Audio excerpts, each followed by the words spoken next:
王族、日本で言えば天皇家の誰かを殺して政府なり何かを乗っ取ろうとするのが最も重いんだけども、殺人でも何でもなく司法も行政もめちゃくちゃ厳しいから、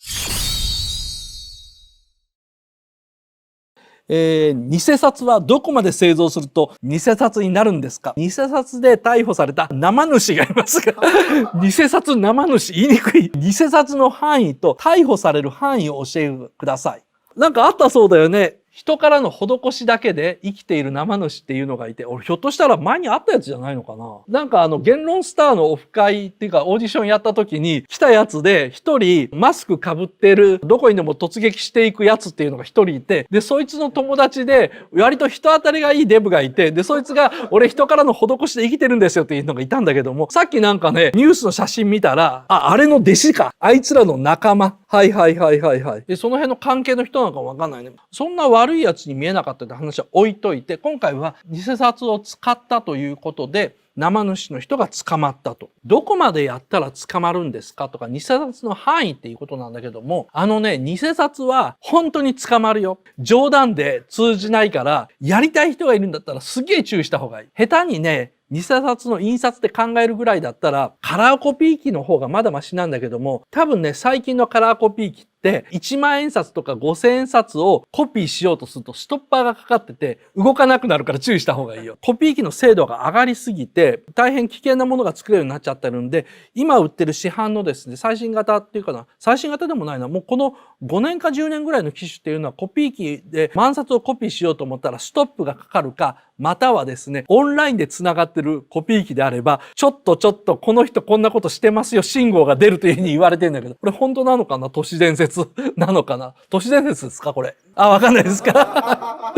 割と有名な話だと思うっていうふうに、今コメント出たから、そう、割と有名な話、都市伝説の一つとして覚えておいてください。今、試してみようって書いた人がいたんだけどね、これね、面白いことにとかすごいことに、試しただけで犯罪になるんだよ。偽札って使おうとしたら犯罪じゃないんだ。っていうのは、偽札っていうのはさ、どの罪が何に該当するのかっていう刑法の考え方っていうのかな。その刑法のもっと元になる国は何を犯罪とするのかというやつで、最も重いのは国家転覆罪というやつだよね。つまりテロリストが政府の要人や王族、日本で言えば天皇家の誰かを殺して政府なり何かを乗っ取ろうとするのが最も重いんだけども、偽札っていうのはそれに次ぐ重さなんだよ。日本国の法律で一番重いのは殺人でも何でもなく政府転覆で、その次に重いのは、偽札を作ることなんだよ。つまり、暴力によって国家を破壊するか、経済によって国家を破壊する、この破壊行為に関しては、ものすごい司法も行政もめちゃくちゃ厳しいから、白黒コピー機でコピーするのすらやめた方がいい。例えばおもちゃ屋で売ってる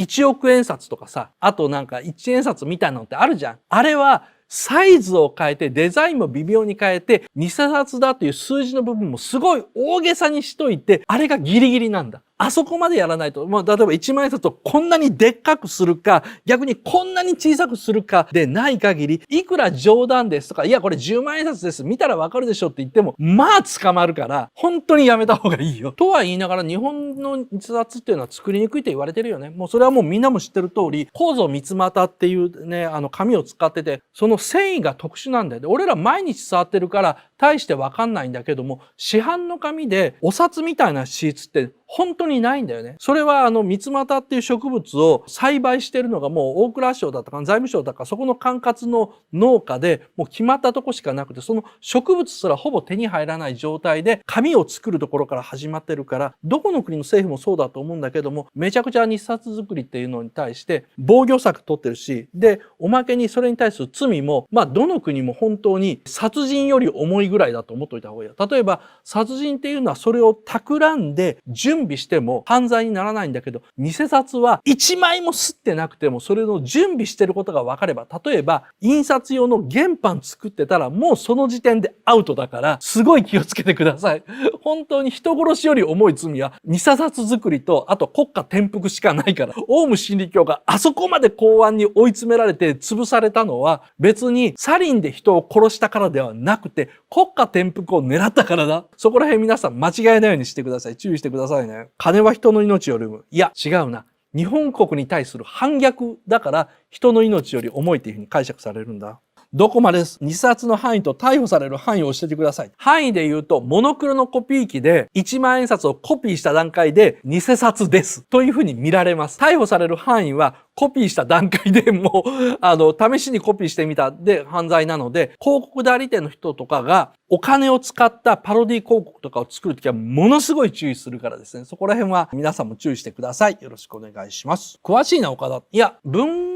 芸春秋の文庫で、偽札っていう、本当に名前通りその本が、1980年ぐらいに売られてさ、そこでなんかいろいろ書いてあって、昔読んだことあるんだよね。で、その時はまだデジタルコピー機もなかったし、パソコンもスキャナーもなかったので、偽札を作った人たちがどんなに苦労したのかっていうのが、もう本当に延々載ってるような本だったんで。昭和の有名な偽札作りの犯人たちってどうやってたのかっていうと、まず、均等に、いわゆる、あれね、お札の印刷で何が難しいかって、お札のサイズがこうあるとするじゃん。中央も端っこも同じ強さで圧力がかからないと、お札の発色にならないんだって。お札の細かい模様っていうのは、なんであれ印刷が難しいのかって言われると、少なくとも凸版印刷の時代、今のようなスキャナーとかインクジェットがない時代は、この中央と端っことのどんな製版に関しても圧力に差があるんだ。だからみんなの家にある昭和時代の本っていうのを見たらわかるんだけども、本の中央の方が微妙に色が濃くて、本の端っこの方が微妙に色が薄いんだよ。美術書とかさ、なんとかって言っても、いわゆる印刷されたものと現実の絵画の違いっていうのは、インクの圧力が微妙に違うことで、発色がほんのちょっと違ってきてる。だから、印刷はダメだっていうふうに言われてたんだ。写真っていうのは、この圧力じゃなくてさ、化学変化でこの色の変化を起こすから、この場所によっても色の変化が起きにくいので、写真製版とか写真そのものっていうのは、そういう価値があって、印刷っていうのはそれより一段落ちるっていうのがあったんだけど、偽札っていうのはさ、この全てに関して均等に圧力かけなきゃいけないんで、俺が見た昭和の偽札版の記録では、天井からまず原版を吊って、で、ここに紙挟んで、その上に、木っていうのかな、製版するものを乗せて、で、四方に10キロの重りをつけて、これをぐるぐるぐるっと回転させたんだって。で、そうすると重さが比較的均等に伝わって、この天井から紐で吊ったものがぐるぐる回転して、四方に10キロの重りがぐるぐるぐるあって、こうやって一晩ぐらい回して均等に圧力かけると、まあほぼ完璧な1万円札が擦れたらしいんだ。これもその本の中で書くときは、すごいみんなが真似しないようにわからないように書いてるんだけど、まあもう、こういう印刷技術とか凸版印刷技術で印刷作る人がいなくなったから、俺もちょっと安心してニコ生で話せるんだけども、今みたいな話を昭和の時代にテレビでしたら、もう絶対に怒られるんだよね。それぐらい偽札っていうのは微妙なもんだと思ってください。今、偽札事件って案外多いんですよね。例えば2019年の4月にはですね、聖徳太子の偽1万円札、昭和の時代の1万円札ですよね。あれをですね、その2億4000万円分、だから2万4000枚ですか、台湾から日本へ密輸しようとした67歳のおばあさんがですね、